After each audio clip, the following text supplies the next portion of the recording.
네, 오늘 믿음의 대답을 준비하라. 믿음의 대답을 준비하라는 제목으로 말씀을 증거하도록 하겠습니다. 우리가 지금 베드로전서 살펴보고 있는데 이 베드로전서 말씀은 그 당시 로마의 핍박, 특별히 이제 네로 황제를 배경으로 해서 핍박받는 성도들에게 어떤 삶의 자세로 살아가야 되는지, 너희가 누구인지 다시 점검해 주고 있는 그런 부분입니다. 저도 이제 목회를 하다 보면 핍박까지는 아니라도 이제 어려움을 당하는 성도들을 만나지 않습니까? 그러면은, 주사님, 권사님, 좀 힘든 일이 있긴 하지만 좀 힘내세요. 하나님 선하게 응답해 주실 거예요. 위로를 많이 합니다.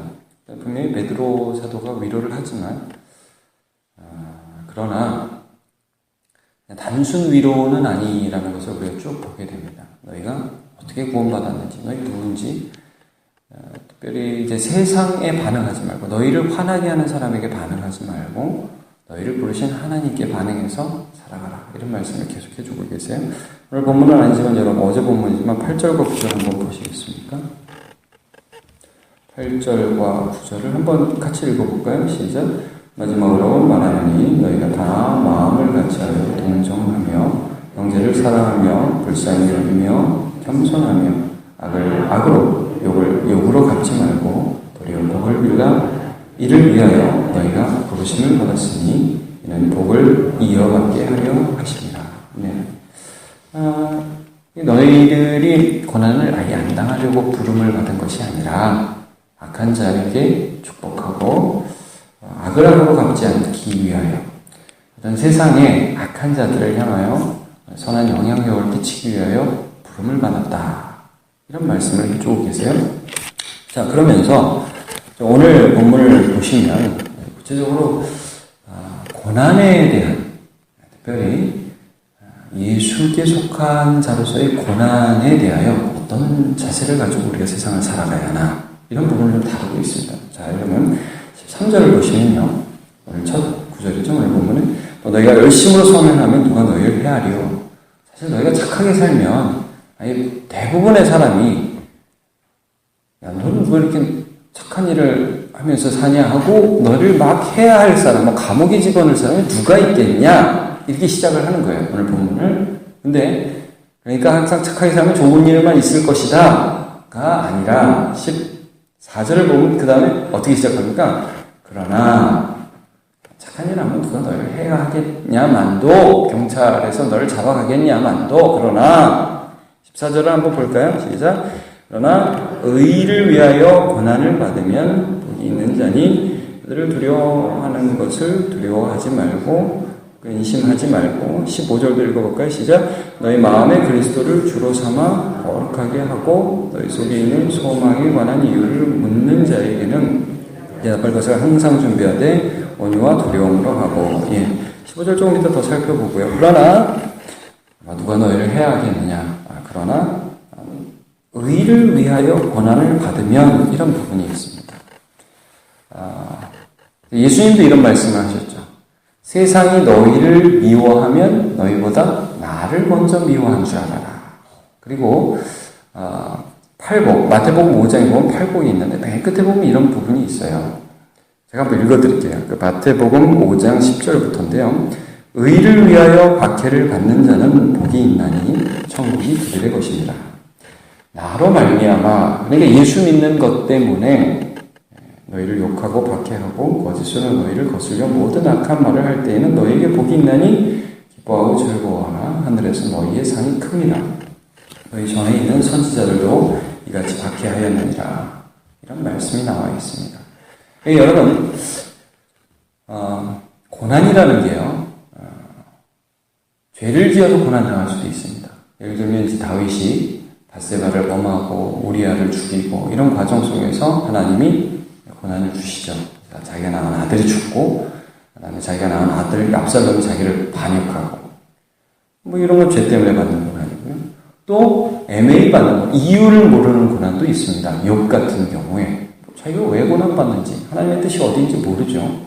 근데 여러분, 오늘 이 본문에서 나오는 고난은 뭐냐면, 우리가 예수 그리스도를 소유하였기 때문에 세상과의 이질감, 세상이 우리를 이해를 못하는 거예요. 쟤는 왜 저렇게 사냐? 특별히 나쁜 일을 한 게 아니라 예수 그리스도를 신뢰하고 예수 그리스도를 따르기 때문에 당하는 고난이 있다는 거예요. 자, 그럴 때 우리가 하나님, 아니 제가 예수를 믿는데 또 예수님 따른다고 이렇게 살아가는데 아니 어떻게 이렇게 나에게 어려움이 있을 수 있습니까? 라고 의문점을 던지는 정도의 신앙에 머물지 말아라. 이런 말씀을 해주고 계시는 거예요. 그게 당연하다. 오히려 그게 없으면 좀 이상하다. 자, 좀 전에 15절을 읽었습니다. 좀 전에 15절. 거기 뭐라고 말씀을 하냐면 너희 마음에 그리스도를 주로 삼아 거룩하게 하고 너 예수가 너희 주인 맞지? 너희 속에 있는 소망에 관한 이유를 묻는 자에게는 대답할 것을 항상 준비하라. 이렇게 말씀을 하고 있습니다. 고난당할 때 사람들이 이제 묻는다는 거죠. 야, 너 왜 그렇게 생고생하냐? 왜 이렇게 어려움 당하면서 이렇게 사냐? 도대체 뭐가 좋아서 그러냐? 이렇게 한번 물어본다는 거죠. 그때 대답할 걸 준비하라. 그러니까 이 고난에 대한 우리의 태도에, 제가 이제 전교회에서 사역을 할 때, 그 교회 권사님 한 분, 안수 집사님 한 분이, 아들이 있었는데, 아들이 이태리인가 독일인가 거기서 음악을 전공했어요. 성악을. 근데 이제 타지에서 공부하다가 자동차 사고가 나서 죽었어요. 하나님의 부르심을 받았어요. 그래서 이 안수 집사님하고 권사님이 이제 시신을 수습하기 위해서 출국을 하고 비행기를 탔습니다. 굉장히 오래된 일입니다. 15년, 20년, 그 정도 굉장히 오래된 일입니다. 이제 비행기 타고 가시는데 비행기 옆자리에 앉은 사람하고 그냥 우연히 얘기를 하게 된 거예요. 그래서 무슨 일로 이렇게 유럽에 가시냐고. 뭐 표정이 별로 좋지 않거든요. 그러니까 사실은 우리 아들이 죽었다고. 뭐 옆에서 깜짝 놀라면 어떻게 된 거냐. 그러니까 우리 아들이 음악을 공부하는데 사고로 이렇게 하나님의 부르심을 받았다. 그래서 저는 너무 힘들지 않냐고. 어떻게 위로를 해야 될지 모르겠네요. 그러니까 물론 힘들긴 힘든데 나는 소망이 있다고. 그런 말이 나올까요, 우리가? 그러니까 옆에 있는 뭐가 소망이냐고. 그분이 전폭을 하시는 분인데 아들 장례 시신 수습하러 가다가 비행기에서 전도했습니다. 근데 이제 그 일들이 굉장히 큰 도전이 되었었어요. 그러니까 여러분, 우리는 이제 고난을 준비하지 않잖아요. 그 일이 일어났을 때 어떤 대답을 해야 될지. 저도 그런 것 같아요. 어떤 힘든 일이 탁 닥치면은 그때 할 말들을 미리 준비하지 않는 것 같아요. 사람들은 우리가 어떤 반응을 보이는지 보죠.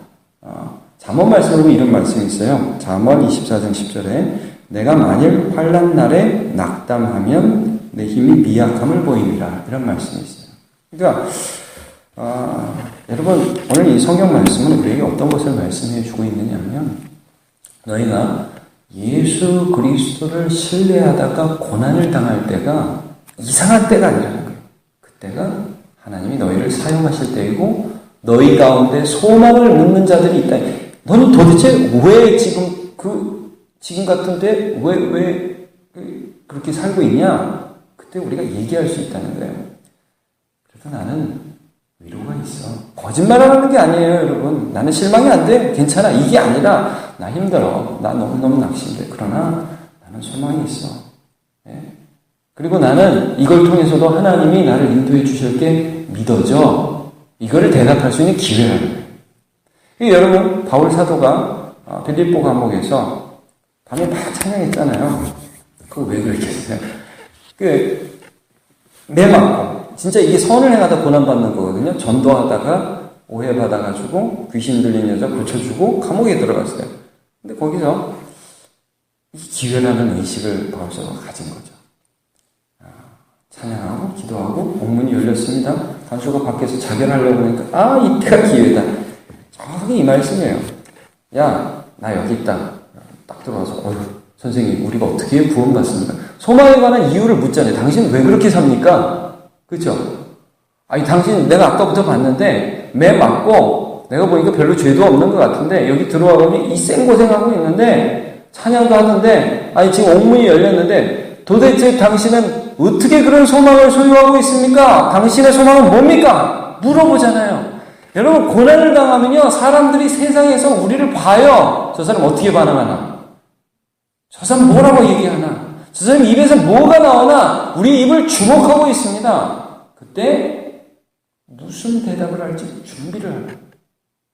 주 예수를 믿으라. 그리하면 너와 내 집이 나처럼 소원을 얻으리라.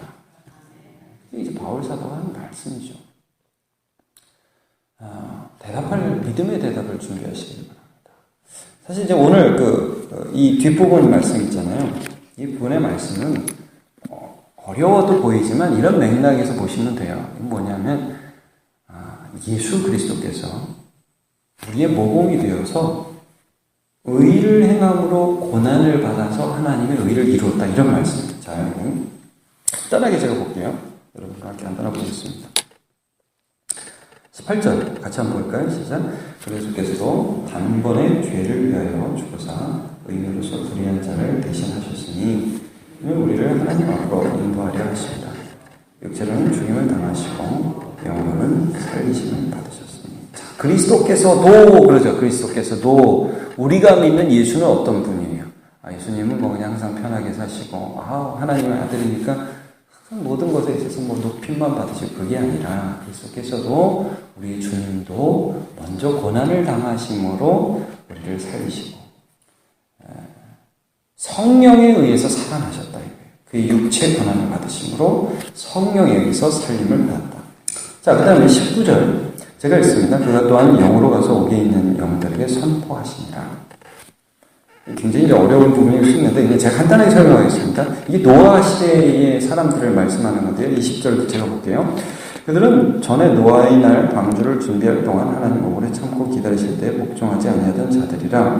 방주에서 물로 말미암아 구원을 얻은 자가 몇 명뿐이니 겨우 8명이다. 자, 잠깐만 여러분 새벽 잠깐만 집중해서 들어주십시오. 무슨 말씀이냐면요, 예수 그리스도가 이 땅에 와서 십자가에 달려 돌아가시기 전에 그의 영으로 노아 시대에 노아를 통해서 세상에 의를 선포하셨다는 말씀입니다. 이해가 가시면 자, 이게 무슨 말씀이냐면 여러분, 예수 그리스도는 이 땅에 2000년 전에 이 땅에 오셨지만 그 전부터 계셨죠. 항상 계신 분이죠. 그러니까 그 항상 계신 예수 그리스도가 노아 시대 때 거룩한 그리스도의 영으로 노아를 통해서 역사하셔서 그 시대에 지금은 지옥에 있는 수많은 사람들에게 무엇이 하나님의 의인지를 선포하셨다는 거예요. 그렇게 선포하셔서 사람들이 다 하나님께 돌아왔어요? 안 돌아왔어요. 노아도 고난받았다는 거예요. 그리스도의 영이 그 안에서 고난당하셨다는 거예요. 그렇게 해서 그 열매가 뭐냐면 8명 구원받은 8명. 참 별거 아닌 것 같고 아무것도 아닌 것 같지만 그러나 그런 고난 속에서 하나님의 의를 이루기 위해서 예수 그리스도께서 우리 앞에서 고난받으셨다는 거예요. 그럼 우리가 받은 구원이 뭐냐? 여러분, 세례를 신약에서 설명할 때 두 가지로 비유를 해요. 하나는 그러니까 이제 구약 사건을 예를 들어서, 하나는 오늘 나온 것처럼 이 노아 홍수를 세례로 비유하는 거예요. 여러분 21절 보시면 물은 예수 그리스도께서 부활하심으로 말미암아 이제 너희를 구원하는 편이 곧 세례라 그랬습니다. 여러분, 홍수가 났습니다. 8명 구원받았죠. 그 사람 세례 받은 거라는 거예요. 다 죽어나가서 자빠지는데 거기서 하나님의 은혜로 예수 그리스도가 고난 받으심으로 그 시대 가운데에서 하나님의 은혜로 살아난 사람이에요. 또 하나의 사건이 뭐예요? 구약 세례 비유하는 게 홍해 사건이죠. 홍해를 지나갔다. 죽는 데입니다. 죽었다 살아난 거예요, 거기는. 그러니까 이 노아 시대의 이 물 사건이라든지 이 홍해가 갈린다든지 이런 사건들을 세례로 비유하고 있어요. 결론적으로 여기서 이제 말씀하시는 게 뭐냐면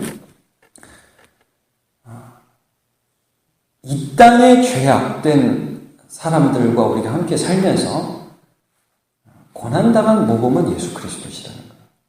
그를 통해서 구원이 이루어졌어요. 근데 우리는 이 땅을 살면서 그리스도를 믿으면서 사니까 그것 때문에 오늘 고난을 당할 때 이상하게 여기지 말아라. 그게 세상을 향한 영향력이다. 말씀해주고 있는 것입니다. 요한복음 15장 18절에 세상이 너희를 미워하면 너희보다 먼저 나를 미워하는 줄 알라. 요한일서 3장 13절 형제들아 세상이 너희를 미워하여도 이상히 여기지 말라. 그랬습니다.